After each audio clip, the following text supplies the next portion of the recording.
हैं question number 11th। In the last video we have discussed 10 questions, 10 MCQs from exam tutor. तो आज हम 11th question discuss करने वाले हैं एग्जाम ट्यूटर से। तो देखिए बोला गया है कि जब दो चार्ज पार्टिकल्स के बीच में जैसे कि आप स्टेटमेंट में देख सकते हैं, when the distance between the two charge particles when the distance between the two charge particles double कर दिया जाए तो उनके बीच में जो कूलम फोर्स है उस पर क्या प्रभाव होगा, इस बारे में हमें इंफॉर्मेशन देने के लिए कहा है। तो जैसा कि हम जानते हैं, हमने कूलम लॉ पढ़ा है सभी ने, आप सभी ने कूलम लॉ पढ़ा होगा। उसमें आपने फोर्स का एक्सप्रेशन पढ़ा था, क्या होता है K Q1 Q2/r²। ये सिर्फ मैग्नीट्यूड ऑफ फोर्स जो हम निकालते हैं, क्योंकि हमें डायरेक्शन तो निकालने की जरूरत नहीं है, मैग्नीट्यूड में ही पूछा गया है, ठीक है। तो इतना ही समझ सकते हैं फोर्स का मैग्नीट्यूड किस तरीके से बदल जाएगा अगर हम डिस्टेंस को बदल दें, यहाँ पे r² होगा। तो अब देखिए, अब यहाँ पर बोला गया कि डिस्टेंस को डबल कर दिया गया, मीन्स r को 2r से चेंज कर दिया गया। तो नया फोर्स क्या आने वाला है, तो फोर्स चेंज हो जाएगा। ऑब्वियसली आपने डिस्टेंस को कम या ज़्यादा करो तो ऑब्वियस सी बात है फोर्स में चेंज आएगा। तो हम उस नए फोर्स को F' मान लेते हैं। तो क्या होगा, K Q1 Q2/r की जगह यहाँ पर हमारे पास क्या हो जाएगा बेटा, 2r²। तो अब आप इसको अगर ओपन करें तो क्या होगा, K Q1 Q2 2r का अगर हम स्क्वायर करें तो दिस विल बी 4r²। अब जैसा कि आप देखते हैं कि आपके पास F' किसके इक्वल आया, अगर मैं इधर से 1/4 को कॉमन ले लूँ तो आया K Q1 Q2/r²। और ये जो वैल्यू है हमारे पास K Q1 Q2/r², ये जो हमने यहाँ पे निकाले, यही वैल्यू हमने पढ़ा था कि F के इक्वल है ना। तो आपके पास F के इक्वल है यही वैल्यू बेटा। तो इसी को हम F से रिप्लेस कर सकते हैं। तो हमारे पास F' किसके इक्वल आया बेटा, F' हमारे पास आया बेटा F/4।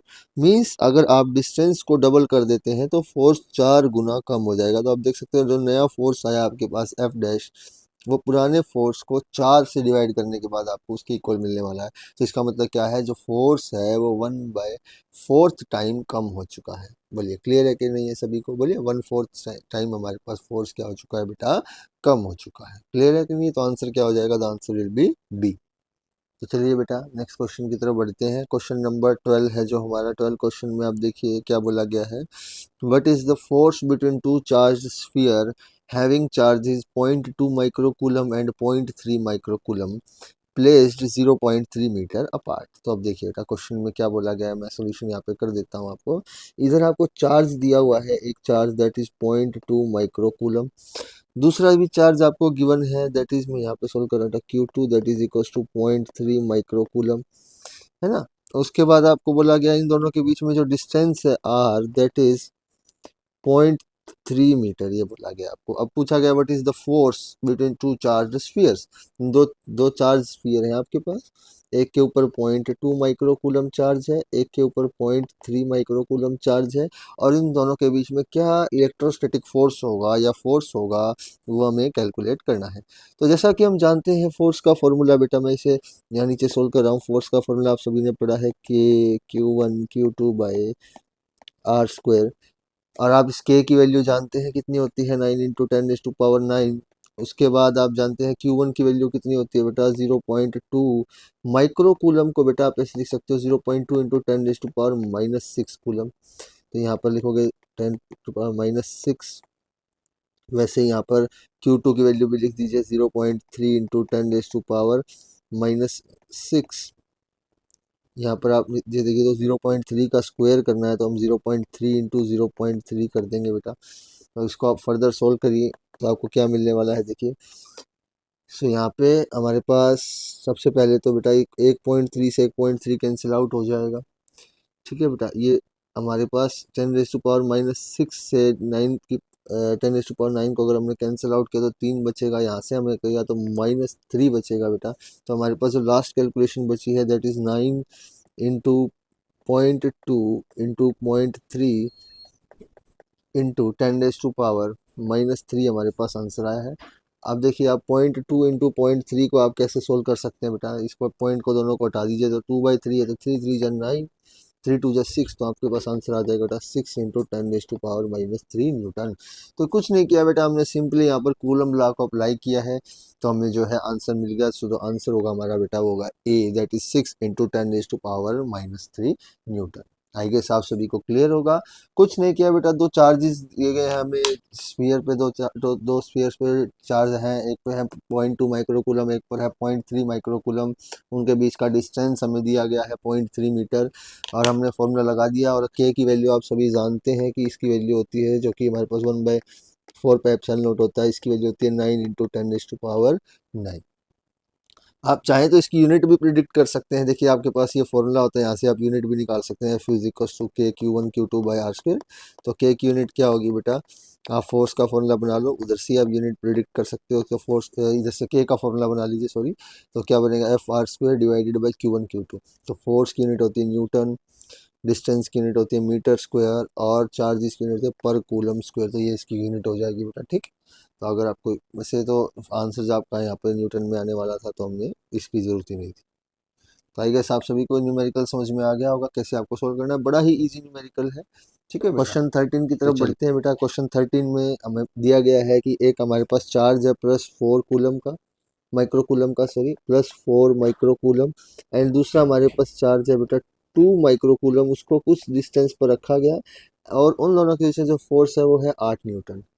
अब उसके बाद कहा गया कि बेटा if A charge of -4 coulomb, एक -4 कूलम का चार्ज ऐड कर दिया जाए दोनों चार्जेस के अंदर। अगर हम इसके अंदर फर्स्ट चार्ज के अंदर अगर -4 कूलम ऐड करेंगे तो कितना बचेगा, 0। और इसमें अगर -4 कूलम ऐड करेंगे तो कितना बचेगा, -2 कूलम।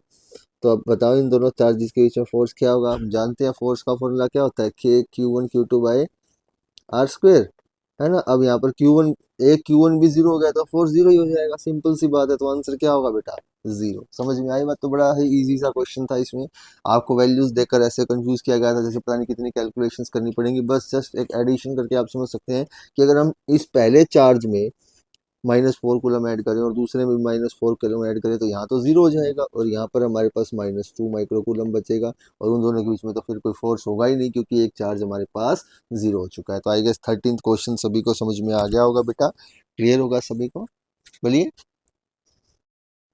तो देखिए बेटा 14th क्वेश्चन में क्या बोला गया है, dielectric constant of an insulator can be. Dielectric constant of insulator क्या हो सकते हैं, तो बेटा हमेशा याद रखो कि डाइलेक्ट्रिक कांस्टेंट 1 होता है हमारे पास वैक्यूम के लिए, और 1 के लगभग आसपास ही होता है हमारे पास एयर के लिए। बट अगर हम बात करते हैं इंसुलेटर्स की, तो इसकी वैल्यू हमेशा ग्रेटर देन 1 होगी।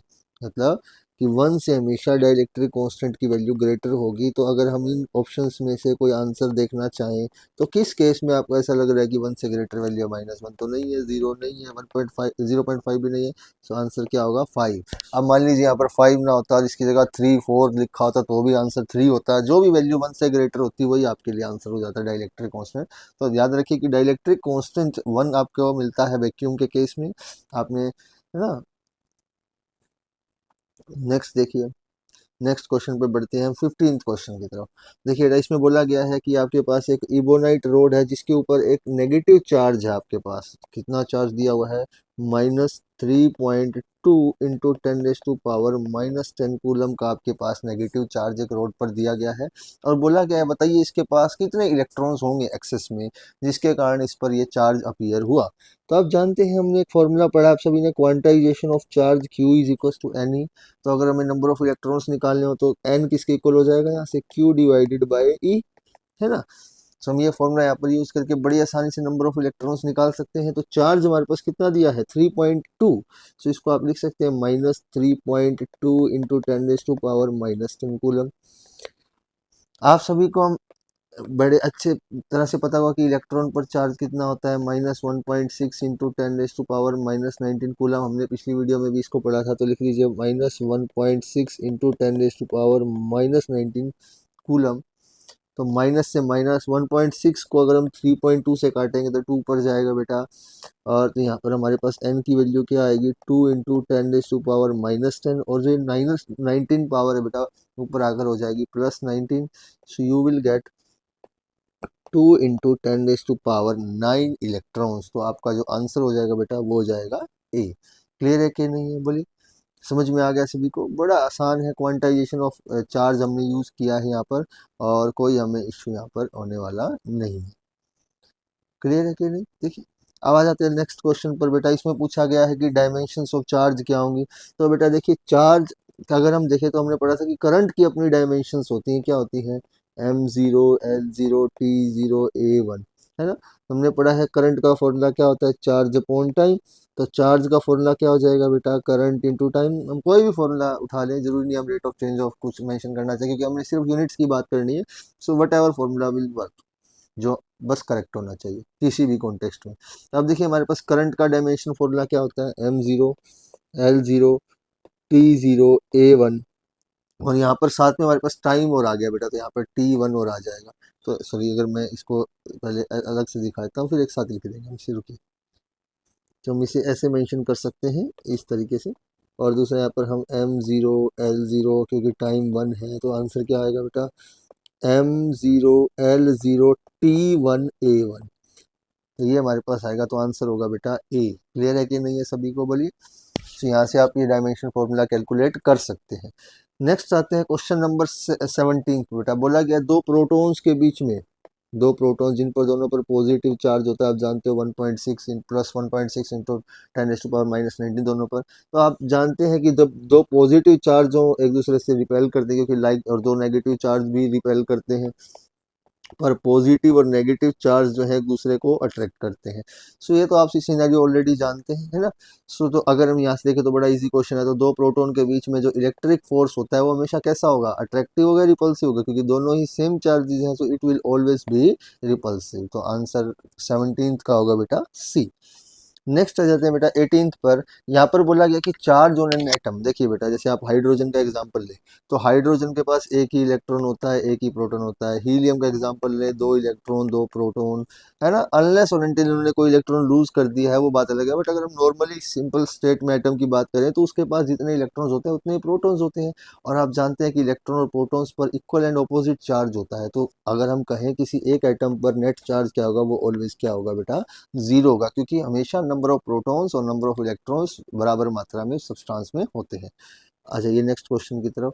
अब इसमें बेटा बोला गया कि टॉर्क एक इलेक्ट्रिक डाइपोल पर क्या होगा, जिसके बीच में आपको बोला गया कि dipole movement, sorry, dipole movement आपको दिया गया है पी आपको, और उसके बाद दिया गया जो एंगल है वो 90 डिग्री बना रहा है इलेक्ट्रिक फील्ड के साथ। सो आप सभी ने एक एक्सप्रेशन पढ़ा होगा अपनी क्लासेस में टॉर्क के लिए। जब एक हम डाइपोल को किसी इलेक्ट्रिक फील्ड में प्लेस करते हैं तो जो उस पर टॉर्क होता है वो कितना होता है बेटा, P E sine of theta, जो कि इस फॉर्मूले पर डिपेंड करता है। अब आपको बोल दिया गया कि यहाँ पर जो है थीटा की वैल्यू 90 डिग्री आपको गिवन है।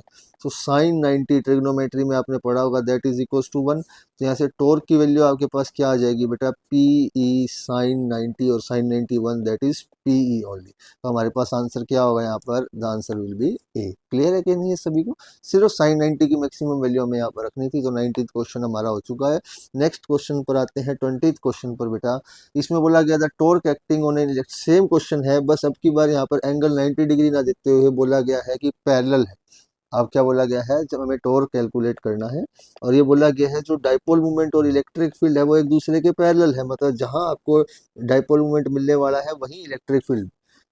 पिछले केस में आपको इन दोनों का परपेंडिकुलर का केस दिया था, तो मतलब अगर पैरेलल है तो उनके बीच में एंगल कितना होता है बेटा, जीरो। और जैसा कि आप जानते हैं साइन जीरो भी आपके पास क्या होता है, जीरो। तो टॉर्क क्या आ जाएगा बेटा, P E sine zero that will be zero. तो आंसर इसमें आ जाएगा बेटा सी। तो ये 20 क्वेश्चन हो चुके हैं। हमारी वीडियो का पार्ट 2 कंप्लीट हो चुका है, और पार्ट 3 जल्द ही आने वाला है। और जो मैंने आज 10 MCQ किए, इसको ज़रूर रिवाइज करें और पिछले भी पढ़ें, और कोशिश रहेगी कि आपके एग्ज़ाम ट्यूटर के सभी MCQ हम सोल्व करें। I will try my best. तो अगर आप सभी को समझ में आया तो लाइक शेयर सब्सक्राइब करना ना भूलें। Thank you.